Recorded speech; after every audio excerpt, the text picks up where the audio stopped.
నమస్కారం, ఘంటారావానికి స్వాగతం. ముందుగా ప్రధానాంశాలు. గోదావరి నదిలో మునిగి 8 మంది యువకుల గల్లంతు. కోనసీమ జిల్లా కమినిలంక వద్ద ఘటన.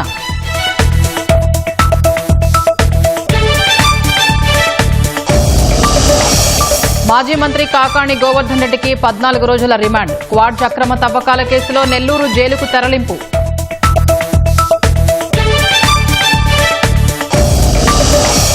కడప వేదికగా తెలుగుదేశం మహానాడుకు విస్తృత ఏర్పాట్లు. రేపటి నుంచి 3 రోజుల పాటు కార్యక్రమాలు.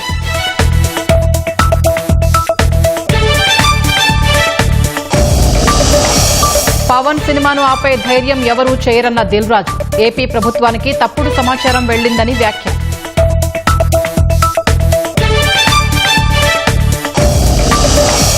పహల్గాం ఉగ్రవాదుల అంతం దగ్గరలోనే ఉందన్న ప్రధాని మోదీ. ఆపరేషన్ సింధూర్ విజయంతో గుజరాత్లో ఘన స్వాగతం.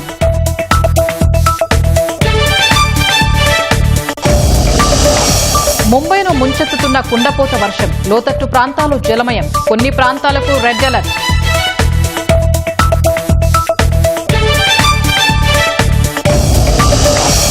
తెలుగు రాష్ట్రాలను తాకిన నైరుతి రుతుపవనాలు. రానున్న 4 రోజుల్లో భారీ వర్షాలు కురిసే అవకాశం.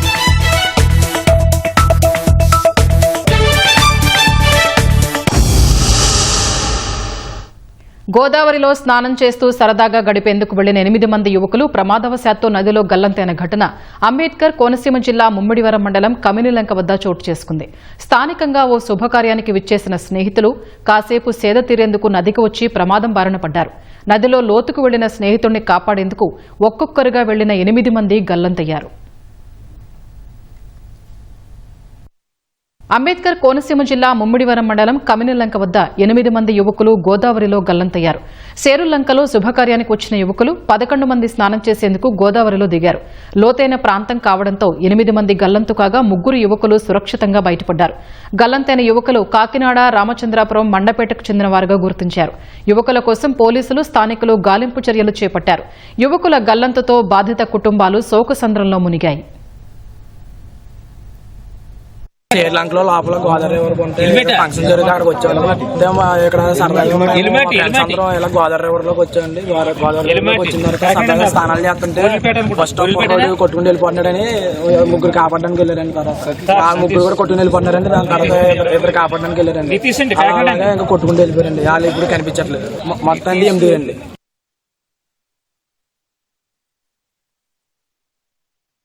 మన గౌతమి రివర్ ఒడ్డున సేరులంక గ్రామం ఒడ్డున ఫ్యూ యంగ్స్టర్స్ వాళ్ళొక ఫ్రెండ్ ఒక సిస్టర్ హాఫ్ సారీ ఫంక్షన్కి వచ్చారు. హాఫ్ సారీ ఫంక్షన్ తర్వాత ఈ వాటర్స్లో స్విమ్ చేద్దామని వచ్చారు. So visibly it was very ఫ్లాట్గా, కొంచెం డెప్త్ తక్కువ కనిపించేటప్పటికి కొంచెం లోపలికి వెళ్ళారు. బట్ ఇట్ వాజ్ లైక్ ఇప్పటికి హై టైడ్ రావడంతో అందరూ కూడా లైక్ ఒకరు ఫస్ట్ ఇనిషియల్గా ఒకరు డ్రౌన్ అయ్యారు. ఆయన్ని సేవ్ చేయడం కోసం తర్వాత మరి 3 వాళ్ళని సేవ్ చేయడం కోసం మరొక 2 వెళ్ళేటప్పటికి అందరూ కూడా unfortunately everybody all the 6 persons and దాని తర్వాత ఇంకో 2 persons కూడా ఈ డ్రౌన్ అయ్యారు. సో వీళ్ళ కోసం సర్చ్ ఆపరేషన్స్ అనేది మనం కండక్ట్ చేయడం జరుగుతూ ఉన్నది. సో స్విమ్మర్స్ని కూడా ఎంగేజ్ చేస్తూ ఉన్నాం. SDRF టీమ్స్ కూడా వస్తూ ఉన్నారు. సో ఈరోజు ఈ making all the logistic support to recover the bodies. Godavari నదిలో యువకుల గల్లంతుపై సీఎం చంద్రబాబు దిగ్భ్రాంతి వ్యక్తం చేశారు. జిల్లా కలెక్టర్తో ఫోన్లో మాట్లాడి వివరాలు తెలుసుకున్నారు. గల్లంతైన వారిని రక్షించేందుకు అన్ని చర్యలు తీసుకోవాలని ఆదేశించారు. యువకుల కోసం గాలింపు చర్యలు చేపట్టినట్లు మంత్రి వాసంశెట్టి సుభాష్ తెలిపారు. గాలింపు కోసం త్వరితగతిన SDRF సిబ్బందిని రప్పించేందుకు చర్యలు తీసుకుంటున్నట్లు మంత్రి కందుల దుర్గేష్ చెప్పారు.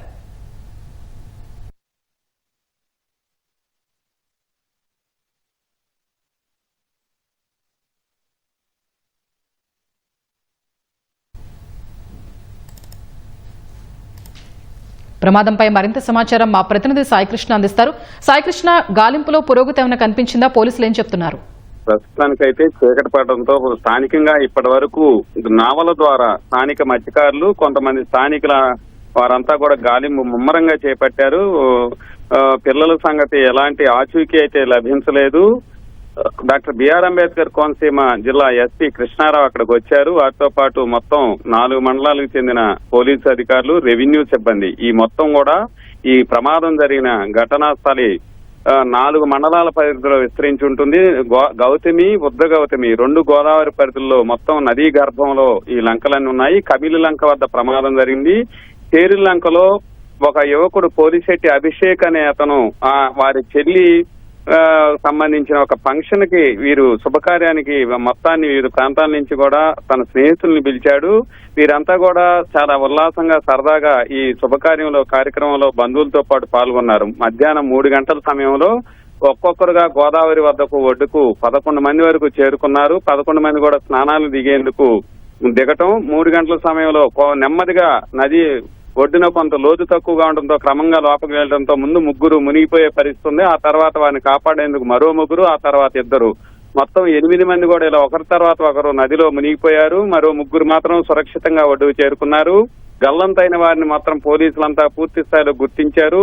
వారందరూ కాకినాడ, మండపేట, ఐపోలవరం, అలాగే కమిలి, ఈ షేరులంక ఈ మండలాలకు చెందిన వారంతా కూడా ఇలా యువకులుగా గుర్తించారు. 10వ తరగతి ఉత్తీర్ణ అయిన తర్వాత కొంతమంది ఇంటర్ విద్యార్థులు కూడా ఉన్నారు. 17, 18, 19 సంవత్సరాల వయసున్న యువకులు వీరందరూ కుటుంబం మొత్తం కూడా సభ్యులంతా కూడా నది ఒడ్డుకు చేరుకొని రోధిస్తున్న పరిస్థితి ఉంది. డాక్టర్ బిఆర్ అంబేద్కర్ కోనసీమ జిల్లా కలెక్టర్ మహేష్ కుమార్ కూడా ఇక్కడికి వస్తున్నారు. ఈ ఘటనపై రాష్ట్ర ప్రభుత్వం కూడా స్పందించింది. ముఖ్యమంత్రి చంద్రబాబు నాయుడు దిగ్భ్రాంతి వ్యక్తం చేశారు. ఆయన కోనసీమ జిల్లా యంత్రాంగాన్ని ఆదేశాలు జారీ చేశారు. మొత్తం ఎస్డీఆర్ఎఫ్ బృందాలు, సహాయక బృందాలన్నీ కూడా ఘటనా స్థలికి చేరుకోవాలన్నారు. ఎస్డీఆర్ఎఫ్ బృందాలతో పాటు గజేతగాళ్లు, అలాగే వలలు మొత్తం సిద్ధం చేస్తున్న పరిస్థితి ఉంది. అయితే చెమ్మ చీకట్లో ఉండటం, గోదావరి మధ్యలో ఈ ఘటన జరగటంతో రెస్క్యూ ఆపరేషన్ మాత్రం కొంత ఆటంకం ఏర్పడుతోంది. స్థానికులు కూడా ఎవరు కూడా నదిలోకి వెళ్లేందుకు కొంత సాహసించిన పరిస్థితి అయితే ఉంది. ప్రస్తుతం మాత్రం మునిగిపోయిన యువకుల పరిస్థితి ఎవరి కూడా ఆచూకీ అయితే లభించలేదు. స్వప్నప్రియ, ధన్యవాదాలు. సాయికృష్ణ. విజయనగరం పేలుళ్ల కుట్ర కేసులో 4వ రోజు విచారణలో కీలక అంశాలు వెలుగులోకి వచ్చినట్లు తెలుస్తోంది. మరింత సమాచారం మా ప్రతినిధి ఓబులేషు ప్రత్యక్ష ప్రసారం ద్వారా అందిస్తారు.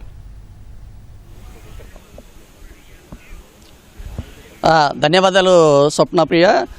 విజయనగరం పేలుళ్ల కుట్ర కేసులో ప్రధాన నిందితుడైన సిరాజ్ సమీరు తన పేలుళ్ల కుట్ర లక్ష్యము విజయనగరమే అని చెప్పేసి చెప్పడం జరిగింది. ఈ 4వ రోజు జరిగిన దర్యాప్తులో భాగంగా ఈ కీలక విషయాలను వెల్లడించడం. అయితే సౌదీ నుంచి కావచ్చు లేదా హోమా నుంచి కావచ్చు, హ్యాండ్లర్ ఎవరైతే ఈ ఉగ్రవాద సంబంధించిన హ్యాండ్లర్స్ ఉన్నారో వారు హైదరాబాద్లో పేలుళ్లు జరపాలని చెప్పేసి సిరాజ్ సమీరులను సూచించినప్పటికీ కూడా సిరాజు ప్రశాంతమైనటువంటి విజయనగరం జిల్లాలోనే ఉత్తరాంధ్ర జిల్లా ఈ ప్రశాంతమైన విజయనగరం అత్యంత ప్రశాంతమైన జిల్లా. ఈ విజయనగరంలోనే పేలుళ్ల కుట్ర వెళ్తే అల్లజడి ఎక్కువ జరిగే అవకాశం ఉందని చెప్పేసి, అదే అల్లకల్లోలమే అవకాశం ఉందని చెప్పేసి అదే దేశీయ దృష్టి కూడా ఆకర్షించే అవకాశం ఉందని చెప్పేసి ఈ సిరాజు తన విచారణలో పేర్కొనడం జరిగింది.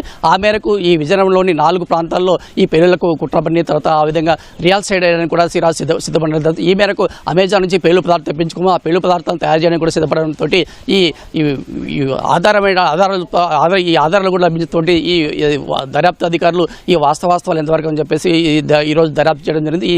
ఈ 4వ రోజు దర్యాప్తులు ఈ కీలక అంశాలు వెలుగు చూస్తే అందులోనే ఈ పేలుళ్ల కోసం సిరాజ్ సౌదీలో శిక్షణ పొందినట్లు కూడా ఈ రోజు దర్యాప్తులు వెల్లడైనట్లు మనకు సమాచారం. ఈ మేరకు అయితే ఈ దర్యాప్తు అధికారులు ముందస్తు చర్యల్లో భాగంగా ఈ పెనుముప్పు తప్పిన ఏదైతే విజయనగరమే తన తొలి పేలుళ్లకు టార్గెట్ అని చెప్పేసి ఈ సిరాజు అభిప్రాయపడ్డాడో అప్పుడు దాదాపుగా అంటే ఈ సిరాజు పేలుళ్లకు పాల్పడినట్టయితే ఈ విజయనగరం జిల్లాలో అల్లకల్లం జరిగేది, తర్వాత పెద్ద ప్రమాదం జరిగేది అని చెప్పేసి చెప్పవచ్చు. అయితే కౌంటర్ ఇంటెలిజెన్స్ కావచ్చు, ఇంటెలిజెన్స్ నిఘా అధికారులు కావచ్చు ముందుగానే పసిగట్టడంతో అదే దాదాపుగా 3 నెలల ముందు నుంచే ఈ సిరాజ్ యొక్క కదలికలపైన, తర్వాత నడవడికపైన, ఆయన యొక్క వ్యవహారాలపైన నిఘా వేయడంతో ఈ పేను ప్రమాదం తప్పిందని చెప్పేసి చెప్పవచ్చు. Vote studio. క్వాడ్జ్ అక్రమ తవ్వకాల కేసులో వైసీపీ నేత మాజీ మంత్రి కాకాణి గోవర్ధన్ రెడ్డికి తిరుపతి జిల్లా వెంకటగిరి కోర్టు 14 రోజుల రిమాండ్ విధించింది. ఈ కేసులో విచారణ నిమిత్తం కాకాణి ఆచూకీ కోసం 2 నెలలుగా వివిధ ప్రాంతాల్లో జల్లెడ పట్టిన పోలీసులు ఎట్టకేలకు శనివారం రాత్రి మాజీ మంత్రిని బెంగళూరులో అరెస్ట్ చేశారు. తర్వాత నెల్లూరుకు తరలించి విచారించారు. గత వైసీపీ పాలనలో అధికారం మండతో నెల్లూరు జిల్లాలో యథేచ్ఛగా అక్రమాలకు పాల్పడిన మాజీ మంత్రి కాకాణి గోవర్ధన్ రెడ్డి ఎట్టకేలకు కటకటాల పాలయ్యారు. క్వాడ్స్ అక్రమ మైనింగ్ రవాణాతో పాటు నిబంధనలకు విరుద్ధంగా పేలుడు పదార్థాలు వినియోగించడం, గిరిజనులపై బెదిరింపులకు పాల్పడిన ఘటనల్లో కాకాణిపై ఫిబ్రవరి 23న పొదలకూరు స్టేషన్లో కేసు నమోదైంది. వైసీపీ అధికారంలోకి వస్తే ఖాకీ బట్టలు ఊడదీస్తామంటూ పోలీసులను బెదిరించడంతో కావలిలో మరో కేసు నమోదైంది. అక్రమ తవ్వకాల కేసులో మొత్తం 11 మందిపై కేసు నమోదు చేసిన పొదలకూరు పోలీసులు విచారణ కోసం ఏప్రిల్ 1న నెల్లూరులో కాకాణి ఇంటి వద్ద నోటీసులు అంటించారు. మరుసటి రోజు హైదరాబాద్లోని నివాసంలో నోటీసులు అంటించారు. మొత్తం 3 సార్లు నోటీసులు ఇచ్చినా కాకాణి విచారణకు హాజరు కాలేదు. ఈ వ్యవహారంలో మాజీ మంత్రి న్యాయస్థానాలను ఆశ్రయించినా ఆయనకు చుక్కెదురైంది. కాకాణి ముందస్తు బెయిల్ పిటిషన్ను హైకోర్టు, సుప్రీంకోర్టు తిరస్కరించాయి.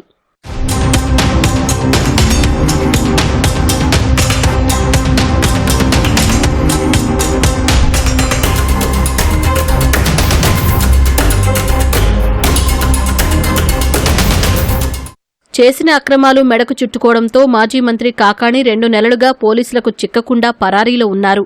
కాకాణి ఆచూకీ కోసం నెల్లూరు రూరల్ డీఎస్పీ ఘట్టంనేని శ్రీనివాసరావు ఆధ్వర్యంలో 5 బృందాలతో పోలీసులు హైదరాబాద్, బెంగళూరు, తమిళనాడు, కర్ణాటక ప్రాంతాల్లో గాలించారు. చివరికి బెంగళూరు శివారులోని ఓ రిసార్ట్లో కాకాణిని శనివారం రాత్రి అదుపులోకి తీసుకున్నారు. అక్కడి నుంచి నెల్లూరు జిల్లా పోలీసు ట్రైనింగ్ కేంద్రానికి తరలించి విచారించారు. ఆదివారం తెల్లవారుజామున వెంకటాచలం సామాజిక వైద్య కేంద్రంలో పరీక్షలు చేయించారు. అనంతరం భారీ పోలీసు బందోబస్తు మధ్య వెంకటగిరి మున్సిపల్ మెజిస్ట్రేట్ కోర్టుకు తరలించారు. ఇరువైపులా వాదనలు విన్న న్యాయమూర్తి కాకాణికి 14 రోజుల రిమాండ్ విధించారు. దీంతో పోలీసులు ఆయన్ను నెల్లూరు జైలుకు తరలించారు. పసుపు పండుగ మహానాడు నిర్వహణకు సర్వం సిద్ధమైంది. కడప గడప పూర్తిగా పసుపుమయమైంది. రేపటి నుంచి 3 రోజుల పాటు జరగనున్న మహానాడు ఏర్పాట్లను పరిశీలించేందుకు అధినేత చంద్రబాబు, మంత్రి లోకేష్ సభావేదిక వద్దకు రానున్నారు. కడపలో తొలిసారి నిర్వహిస్తున్న మహానాడు కావడంతో మరింత ఉత్సాహంగా పాల్గొనేందుకు శ్రేణులు సిద్ధంగా ఉన్నారు. కడప వేదికగా జరగనున్న మహానాడుకు ఏర్పాట్లు పూర్తయ్యాయి. కడప నగరమంతా పసుపుమయమైంది. సభా ప్రాంగణానికి వెళ్లే మార్గాలతో పాటు నగరంలోని ప్రధాన కూడళ్లు, ఇతర ప్రాంతాల్లో తెలుగుదేశం జెండాలు రెపరెపలాడుతున్నాయి. మంగళవారం నుంచి 3 రోజుల పాటు జరిగే మహానాడు కోసం 400 మంది కూర్చునేలా ప్రధాన వేదికను సిద్ధం చేశారు. 20 నుంచి 25 వేల మంది ప్రతినిధులు ఈ కార్యక్రమానికి హాజరవుతారని పార్టీ వర్గాలు భావిస్తున్నాయి. శ్రేణులకు అసౌకర్యం కలగకుండా, వర్షం వచ్చినా తడవకుండా జర్మన్ షెడ్లు ఏర్పాటు చేశారు. భోజనాలకు ప్రత్యేక కౌంటర్లు, పార్కింగ్ కోసం 540 ఎకరాలను సిద్ధం చేశారు. 5,000 మంది పోలీసులతో పటిష్ట బందోబస్తు నిర్వహిస్తున్నారు. సీసీ కెమెరాలు, డ్రోన్లతో నిఘా ఉంచారు. ఇప్పటికే కడపకు చేరుకున్న మంత్రులు ఏర్పాట్లు పరిశీలించి పలు సూచనలు చేశారు. మంత్రి నిమ్మల రామానాయుడు పారపట్టి మట్టి కుప్పలను చదును చేశారు.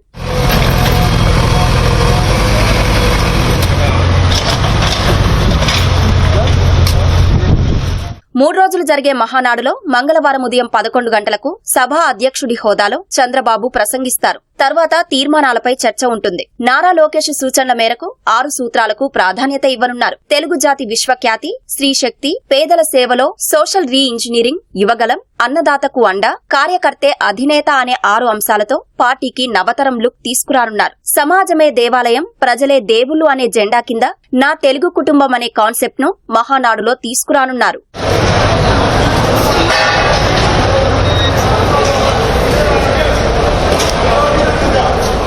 పార్టీని మరో 40 ఏళ్ల పాటు నడిపించడానికి అవసరమైన కీలక నిర్ణయాలను మహానాడు వేదికగా తీసుకోనున్నారు. పార్టీ మూల సిద్ధాంతం స్ఫూర్తితో ప్రస్తుత ప్రజా అవసరాలకు అనుగుణంగా పార్టీలో కీలక విధాన మార్పులు చేపట్టనున్నట్లు సమాచారం. కీలక నిర్ణయాలతో, కొత్త విధానాలతో పార్టీకి కొత్త లుక్ తెస్తూ గతానికి భిన్నంగా మహానాడును నిర్వహించనున్నారు. ప్రస్తుత భవిష్యత్ అవసరాలను దృష్టిలో పెట్టుకుని పార్టీకి కొత్త రక్తాన్ని ఎక్కించడమే కాకుండా పార్టీని పరుగులు పెట్టించేందుకు అవసరమైన మార్పులు చేపట్టేందుకు కసరత్తు చేశారు. మహానాడు తొలి రోజు ప్రతినిధుల సభ, పార్టీ సంస్థాగత నిర్మాణంపై దిశానిర్దేశం ఉండనుండగా, రెండో రోజు సంక్షేమం, అభివృద్ధి పథకాలపై చర్చ జరపనున్నారు. మూడో రోజు 5 లక్షల మందితో భారీ బహిరంగ సభ జరగనుంది. సినీ పరిశ్రమ సమస్యలపై అందరూ కలిసి వస్తే చర్చకు సిద్ధంగా ఉన్నామని సినిమాటోగ్రఫీ శాఖ మంత్రి కందుల దుర్గేష్ స్పష్టం చేశారు. సినీ పరిశ్రమ అభివృద్ధి కోసం కూటమి ప్రభుత్వం పనిచేస్తోందని తెలిపారు. సినీ పరిశ్రమ కోసం కొత్త పాలసీని తీసుకొస్తున్నామని, నిర్మాతలు, డిస్ట్రిబ్యూటర్లు, ఎగ్జిబిటర్లు కలిసికట్టుగా వస్తే చర్చిద్దామని అన్నారు. సినీ పరిశ్రమ విషయంలో రాజకీయ లబ్ధి పొందాలనుకున్న వైసీపీ మాజీ మంత్రి వాస్తవాలు తెలుసుకుని మాట్లాడాలని సూచించారు. పవన్ కళ్యాణ్ సినిమా విడుదల సమయంలోనే సినీ పరిశ్రమ బంద్ అంశం ఎందుకు తెరపైకి వచ్చిందని మంత్రి ప్రశ్నించారు. ఏ సినిమాకి ఎంత పెంచాలి, లేకపోతే సినిమా రంగానికి ఏ రకమైన సహకారం అందించాలి, ఎగ్జిబిటర్స్ని కానీ డిస్ట్రిబ్యూటర్స్ని కానీ, నిజమే ఎగ్జిబిటర్స్కి వాళ్ళ ఇబ్బంది ఉంది. వాళ్ళకి సింగిల్ థియేటర్స్ ఉన్నటువంటి వాళ్ళందరికీ కూడా ఇబ్బంది ఉంది, నో డౌట్. అందులో మల్టీప్లెక్స్ వాళ్ళకి ఏమైనా ఉపయోగం ఉందేమో కానీ సింగిల్ థియేటర్స్ ఉన్న వాళ్ళకి కష్టం ఉంది. ఇలాంటివన్నీ మనం పరిష్కరించుకోవడానికి ఒక పాలసీ తీసుకురావడానికి మేము సిద్ధంగా ఉన్నాం అనేటువంటి మాట చెప్తున్నాం. మేము త్వరలో వారందరితో కూర్చుని మాట్లాడడానికి కూడా సిద్ధంగా ఉన్నాం. ఈ సందర్భంలో మా ఉప ముఖ్యమంత్రి గారు హీరోగా నటించినటువంటి హరిహర వీరమల్లు సినిమా విడుదల సందర్భంగానే బంద్ అనేటువంటి అంశం ఎందుకు తెర మీదకి వచ్చింది? సరే, ఇవాళ మీరు చెప్తా ఉన్నారు బంద్ లేదని. అసలు మీరు ఈ మాటని ఆ టాపిక్ బయటకు వచ్చినప్పుడు ఏదైతే మీకు సోషల్ మీడియాలో కానీ మీడియాలో కానీ అది సర్క్యులేట్ అవుతూ ఉందో ఆ సమయంలోనే ఎందుకు స్పందించి ఆ ఛాంబర్ వారు ఆ మాట చెప్పలేదు? చెప్పుండాలి కదా ఆ మాట. చెప్పుంటే ఈ సమస్య వచ్చే ఉత్పన్నం అయ్యి ఉండేది కాదు కదా. మీరు ఇప్పుడు తీసుకున్న నిర్ణయమే అప్పుడు చేసి ఉండొచ్చు కదా. 1 నుంచి థియేటర్లు బంద్ అని దుష్ప్రచారం చేశారని సినీ నిర్మాత దిల్ రాజు అన్నారు. తూర్పుగోదావరి జిల్లాలో మొదలైన చిన్న విషయం అంతటా ప్రచారం చేశారని తెలిపారు. పవన్ కళ్యాణ్ సినిమా ఆపే దమ్ము ధైర్యం ఎవరూ చెయ్యరని స్పష్టం చేశారు. ఏపీ ప్రభుత్వానికి తప్పుడు సమాచారం వెళ్లిందని, అందుకే మంత్రి స్పందించారని చెప్పారు. గత ప్రభుత్వ హయాంలో టికెట్ల రేట్ల పెంపు సహా అనేక అంశాల కోసం భయపడాల్సి వచ్చేదన్న దిల్ రాజు పవన్ కళ్యాణ్ చొరవతో ప్రస్తుతం నిర్మాతలంతా సులభంగా టికెట్ల రేట్ల పెంపునకు ఆమోదం తెచ్చుకుంటున్నారని వివరించారు. 2 ప్రభుత్వాలు సినీ పరిశ్రమకు అండగానే ఉన్నాయన్న తెలంగాణ ఎఫ్డీసీ చైర్మన్ నిర్మాతలు ఎగ్జిబిటర్ల సమస్యలపై ప్రభుత్వాలతో మాట్లాడతామని వెల్లడించారు. సినీ పరిశ్రమపై నెగిటివ్ ప్రచారం చేయవద్దని దిల్ రాజు కోరారు. థియేటర్లు ముయ్యడాలు చెయ్యడాలు వద్దు. సో జాయింట్ మీటింగ్ కి 23 అనుకున్నారు, 24 పెట్టారు. ఈ లోపలనే ఈ ఎపిసోడ్ అంతా ఇంకొక సైడ్ డైవర్ట్ అయింది. కళ్యాణ్ గారి సినిమా మీదకి ఇది డైవర్ట్ అయ్యి కళ్యాణ్ గారి సినిమాని ఇలా అనుకుంటున్నారు. కళ్యాణ్ గారి సినిమా ఆపే దమ్ము ధైర్యం ఎవ్వడు ఆలోచించడు. ఎందుకంటే సినిమా వాళ్ళకి 2 ప్రభుత్వాలు చాలా ఇంపార్టెంట్. ఇండస్ట్రీకి ఏది కావాలన్నా యూనిటీ, అక్కడే యూనిటీ ఉండదు. ఛాంబర్లోనే కొట్టుకుంటాం. ఒక పర్సంటేజ్ కావాలంటారు, ఒకరు రెంట్ కావాలంటారు, ఇంకొకరు ఇంకేదో అడుగుతారు, ఇంకొకరు వద్దంటారు. మాకు అక్కడ యూనిటీ ఉన్నప్పుడే ప్రభుత్వాల దగ్గరికి వెళ్ళి చేసుకోగలుగుతాం. ప్రభుత్వాలు ఎప్పుడు ఇండస్ట్రీకి అండగా ఉంటాయి. అది మనం అర్థం చేసుకొని ప్రభుత్వాల దగ్గరికి అర్జించి మనకు కావాల్సింది చేసుకోవడమే పద్ధతి. సో ఇప్పటికన్నా ఈ ఎపిసోడ్కి తెరదించి నెక్స్ట్ ఎగ్జిబిటర్స్కి ఏదైతే ప్రాబ్లమ్స్ ఉన్నాయన్నారో 30th ఛాంబర్లో ఈసీ మీటింగ్ ఉంది. ఆ ఈసీ మీటింగ్లో నిర్ణయాలు తీసుకొని కమిటీ వేసుకొని ఆ కమిటీ ద్వారా ఇప్పుడు ప్రభుత్వాలకి తెలంగాణ గవర్నమెంట్ కానీ ఆంధ్ర గవర్నమెంట్కి కానీ మేము చెప్పి వాళ్ళ సమస్యలు సాల్వ్ చేయించి ముందుకెళ్తాం. 1 నేషన్ 1 ఎలక్షన్ దేశానికి అవసరమైన మార్పు అని ఉప ముఖ్యమంత్రి పవన్ కళ్యాణ్ అన్నారు. భారత్కు ఉన్న సామర్థ్యం రీత్యా 1 నేషన్ 1 ఎలక్షన్ ఆచరణే సాధ్యమేనన్నారు. చెన్నైలో 1 నేషన్ 1 ఎలక్షన్ పై నిర్వహించిన సెమినార్లో ఆయన మాట్లాడారు. తమిళనాడు అసెంబ్లీ ఎన్నికల్లో బీజేపీ కూటమి గెలవబోతోందని ఆశాభావం వ్యక్తం చేశారు. ఎన్డీఏ భాగస్వామిగా తమిళనాడు ఎన్నికల్లోనూ తన వంతు పాత్ర పోషిస్తానని చెప్పారు. ఈవీఎంలపై ఆరోపణలు అర్ధరహితమన్న పవన్ 2019లో అవే ఈవీఎంలతో వైసీపీ గెలిచిందని గుర్తు చేశారు. And electoral stability is very essential for the growth of democracy, the growth of our nation. This is what I came here to appeal and also to make people understand. The youth of this country, the youth of Tamil Nadu, we are talking about you. We are talking about your future. The purpose of one nation, one election is to put an end to all this. Right from parliament, right from assemblies to till the local bodies, it should be one election. That is the intent, that is the purpose of this entire exercise what we are doing. YSR జిల్లా పేరును వైఎస్సార్ కడప జిల్లాగా పేరు మారుస్తూ ప్రభుత్వం నిర్ణయం తీసుకుంది. ఈ మేరకు ఉత్తర్వులు వెలువరించింది. వైఎస్సార్ జిల్లా పేరు మార్చాలంటూ గతేడాది మంత్రి సత్యకుమార్ ముఖ్యమంత్రి చంద్రబాబుకు లేఖ రాశారు. ఈ అంశంపై మంత్రివర్గ సమావేశంలో చర్చించి జిల్లా పేరు మార్పునకు నిర్ణయం తీసుకున్నారు. ఈ నిర్ణయం మేరకు వైఎస్సార్ జిల్లాకు అదనంగా కడప పేరును కలుపుతూ ప్రభుత్వం జీవోను విడుదల చేసింది. వైసీపీ హయాంలో కడప పేరును తొలగించి వైఎస్సార్ జిల్లాగా మార్చారు. మహిళల సింధూరాన్ని తుడిచిపెట్టిన వారు తమ అంతం దగ్గరలోనే ఉందని తప్పక గుర్తుంచుకోవాలని ప్రధాని మోదీ హెచ్చరించారు. మోదీకి వ్యతిరేకంగా పోరాడటం ఎంత కష్టమో ఉగ్రవాదులు కలలో కూడా ఊహించి ఉండరన్నారు. ఆపరేషన్ సింధూర్ తర్వాత పాక్ సేనలు చేసిన ప్రతీకార దాడుల ప్రయత్నాల్ని సైన్యం గట్టిగా తిప్పికొట్టినట్లు తెలిపారు. 11 ఏళ్ల క్రితం 2014 మే 26న తాను ప్రధానిగా బాధ్యతలు చేపట్టిన రోజే త్రివిధ దళాలకు పూర్తి అధికారాలు ఇచ్చినట్లు ప్రధాని మోదీ చెప్పారు. 2 రోజుల గుజరాత్ పర్యటనలో భాగంగా దోహాద్లో పలు అభివృద్ది కార్యక్రమాలు ప్రారంభించిన ప్రధాని మోదీ అనంతరం ఏర్పాటు చేసిన సభలో పాక్పై తీవ్ర స్థాయిలో విరుచుకుపడ్డారు. దేశ విభజన తర్వాత ఏర్పడిన పాకిస్తాన్ భారత్తో శత్రుత్వమే ఏకైక లక్ష్యంగా పనిచేస్తోందని ఆరోపించారు. దాయాది దేశం మనకు వ్యతిరేకంగా కుట్రలు చేస్తుంటే భారత్ మాత్రం పేదరిక నిర్మూలన, వికసిత్ భారత్ లక్ష్యంగా సాగుతున్నట్లు ప్రధాని మోదీ తెలిపారు. बंटवारे के बाद जिस देश का जन्म हुआ उसका एकमात्र लक्ष्य भारत से दुश्मनी है, भारत से नफरत है, भारत का नुकसान करना है. लेकिन भारत का लक्ष्य अपने यहां गरीबी को दूर करना, अपनी अर्थव्यवस्था को मजबूत करना है, खुद को विकसित बनाना है. विकसित भारत का निर्माण तभी होगा जब भारत की सेनाएं भी मजबूत होगी और हमारी अर्थव्यवस्था भी दमदार होगी. ఆపరేషన్ సింధూర్పై పాకిస్తాన్కు ముందే సమాచారం ఇచ్చారని కాంగ్రెస్ చేస్తున్న ఆరోపణల్ని కేంద్రం ఖండించింది. కాంగ్రెస్ తప్పుడు ప్రచారాలు చేస్తోందని మండిపడింది. సీమాంతర ఉగ్రవాదంపై చర్చించేందుకు విదేశాంగ శాఖ మంత్రి జైశంకర్ అధ్యక్షతన పార్లమెంటరీ సంప్రదింపుల కమిటీ భేటీ జరిగింది. ఈ సమావేశంలో తనపై కాంగ్రెస్ చేస్తున్న ఆరోపణల్ని జైశంకర్ తోసిపుచ్చారు. వాస్తవ సంఘటనల్ని కాంగ్రెస్ తప్పుగా చూపిస్తోందని మండిపడ్డారు. డీజీఎంఓ స్థాయిలో తప్ప ఏ ఇతర మార్గంలోనూ పాక్తో మాట్లాడలేదని స్పష్టం చేశారు. దాడుల తర్వాతే డీజీఎంఓ స్థాయిలో పాక్ సంభాషించినట్టు వెల్లడించారు. ఆపరేషన్ సింధూర్ పాక్ దళాల విశ్వసనీయత, నైతికతను దెబ్బతీసిందని చెప్పారు. ఉగ్రవాదంపై భారత వైఖరిని 3 దేశాలు తప్ప ఏ దేశం కూడా విమర్శించలేదని పేర్కొన్నారు. భారత్ తీసుకున్న నిర్ణయాన్ని ప్రపంచ దేశాలు ప్రశంసించాయని జైశంకర్ వెల్లడించారు. దేశంలో కోవిడ్ ప్రభావం క్రమంగా పెరుగుతోంది. తాజా గణాంకాల ప్రకారం కరోనా కేసుల సంఖ్య 1009కి చేరింది. ఈ దఫా కోవిడ్ కారణంగా మహారాష్ట్రలో 4, కేరళలో 2, కర్ణాటకలో 1 మృతి చెందారు. కేరళలో అత్యధికంగా 430 కేసులు ఉండగా మహారాష్ట్రలో 209, ఢిల్లీలో 104, గుజరాత్లో 83, కర్ణాటకలో 47, ఉత్తరప్రదేశ్లో 15, పశ్చిమ బంగాల్లో 12 కేసులు నమోదయ్యాయి. కరోనా కేసులు పెరుగుతున్న నేపథ్యంలో ఆయా రాష్ట్రాల ప్రభుత్వాలు వైద్య శాఖల్ని అప్రమత్తం చేశాయి. కరోనా వైరస్ ప్రబలకుండా వైద్యాధికారులు జాగ్రత్తలు తీసుకుంటున్నారు. దేశ ఆర్థిక రాజధాని ముంబైలో కుండపోతగా వర్షం కురుస్తోంది. ఆదివారం అర్ధరాత్రి నుంచి ఎడతెరిపి లేకుండా కురుస్తున్న కుంభవృష్టికి Brihan Mumbai municipal corporation BMC పరిధిలోని చాలా ప్రాంతాల్లో ఈ ఉదయానికి 200 మిల్లీమీటర్లకు పైగా వర్షపాతం నమోదైంది. దక్షిణ ముంబైపై వర్షం ప్రభావం తీవ్రంగా ఉంది. ముంబై, ఠాణే, రాయ్గఢ్, రత్నగిరి ప్రాంతాలకు భారత వాతావరణ విభాగం ఐఎండీ రెడ్ అలర్ట్ జారీ చేసింది. వీటి పొరుగు జిల్లాల్లో కూడా అతి భారీ వర్షాలు కురిసే అవకాశం ఉందని వెల్లడించింది. మంగళవారం ఉదయం వరకు ఈ హెచ్చరికలు అమల్లో ఉంటాయని ఐఎండీ పేర్కొంది. బీఎంసీ పరిధిలో ఈ ఉదయం 11 గంటల నాటికి నారిమన్ పాయింట్ స్టేషన్లో 252 మిల్లీమీటర్లు, బైకుల్లా ఈ వార్డ్ 213 మిల్లీమీటర్లు, కొలాబా 207 మిల్లీమీటర్ల వర్షపాతం నమోదైంది. కొలాబా అబ్జర్వేటరీలో 107 ఏళ్లలో ఎన్నడూ లేని విధంగా మే నెలలో 295 మిల్లీమీటర్ల వర్షపాతం నమోదైంది. ఇప్పటి వరకు 1918లో 279.4 మిల్లీమీటర్ల వర్షపాతమై ఆ ప్రాంతంలో అత్యధికమని అధికారులు తెలిపారు. నైరుతి రుతుపవనాల ప్రభావంతో రానున్న 4 రోజుల్లో భారీ వర్షాలు కురిసే అవకాశం ఉందని వాతావరణ శాఖ తెలిపింది. మరో 24 గంటల్లో పశ్చిమ మధ్య బంగాళాఖాతంలో అల్పపీడనం ఏర్పడి ఉత్తర, దక్షిణ కోస్తాలో తేలికపాటి ఈదురుగాలులతో కూడిన వర్షాలు కురిసే అవకాశం ఉన్నట్లు వెల్లడించింది. ఈసారి వారం ముందే నైరుతి రుతుపవనాలు పలకరించాయని వాతావరణ శాఖ అధికారి జగన్నాథ్ కుమార్ వెల్లడించారు.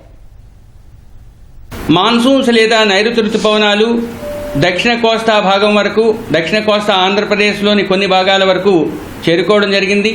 రాబోయే వారం రోజులు కూడా రాష్ట్రంలో చెదురుముదురుగా వర్షాలు కురిసే అవకాశం ఉన్నది. ఉత్తర దక్షిణ కోస్తా జిల్లాల్లో రాబోయే 6 రోజులు కూడా కొన్ని ప్రాంతాల్లో తేలికపాటి నుంచి మోస్తరు వర్షపాతం నమోదయ్యే అవకాశం ఉంది. ఉరుములు మెరుపులతో కూడిన వర్షాలు ఇంకొంతకాలం ఉత్తర దక్షిణ కోస్తాల్లో కొన్ని జిల్లాల్లో 5 రోజులు కొనసాగే అవకాశం ఉంది. రాబోయే 5 రోజులు కూడా ఉత్తర కోస్తా జిల్లాల్లో స్థిరమైన బలమైన గాలులు 40 నుంచి 50 కిలోమీటర్ల వేగంతో వీచే అవకాశం ఉంది.